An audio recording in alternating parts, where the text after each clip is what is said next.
Hello guys, welcome to the next video tutorial on Java programming for beginners. And in this video, we will see what is method overriding and how it's different from method overloading. So in the last video, I have shown you how and what is polymorphism and how we can use it, right? So we have defined a superclass, which we call it as a bank, and it was having one method called get interest rate, which returns the interest rate of the bank. Okay, and we have defined a subclass which we call it as bank ABC, which extends from bank class. And let's say for now it doesn't have anything, so it doesn't have any implementation.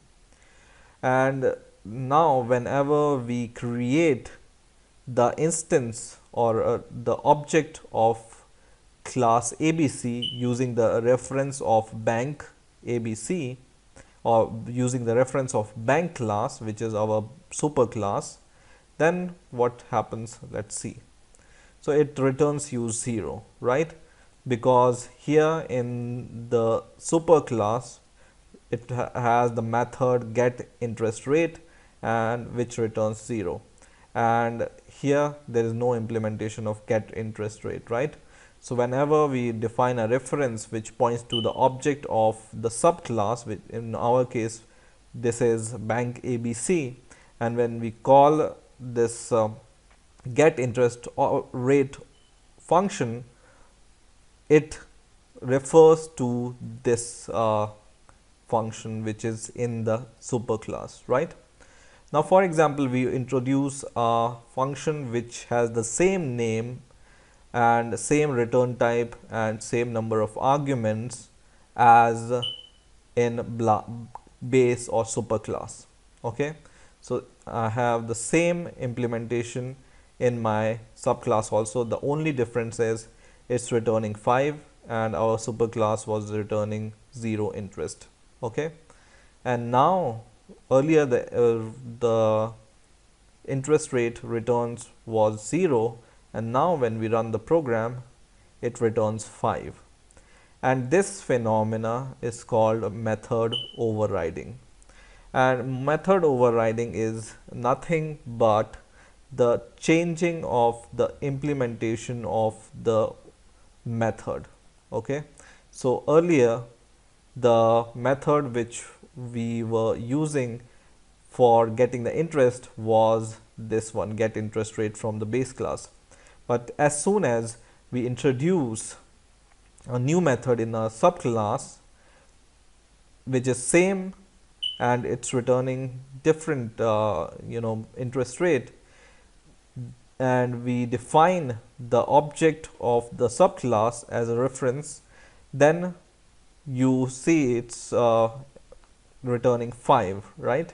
So your base class or your object will always take the latest or the most recent method which is defined. So this is the most recent method, and it's happening at the runtime. That's why it's returning 5. So this is called method overriding. Now there are some rules for method overriding. The rule of method overriding is you must have same number of arguments, same name, and same return data type for overriding a method. So for example, this get interest method was returning integer and it doesn't take any argument. In here also we have to, whenever we want to override the method which was there in the superclass, we have to define the integer return type and with no argument.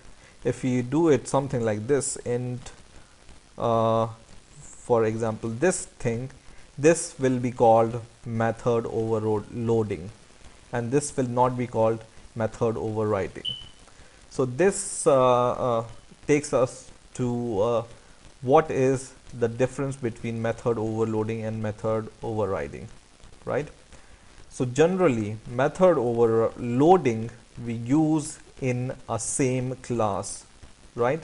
So in this, if we want to do it, we can do it something like this, and we can return int abc, something like this. Okay, and this two method are called the method overloading. So this method is overloading our previous method, right? So this generally happens in the same class. And whenever you do the method overloading, this return type can be different, the arguments can be different, but the only same thing here is the method name.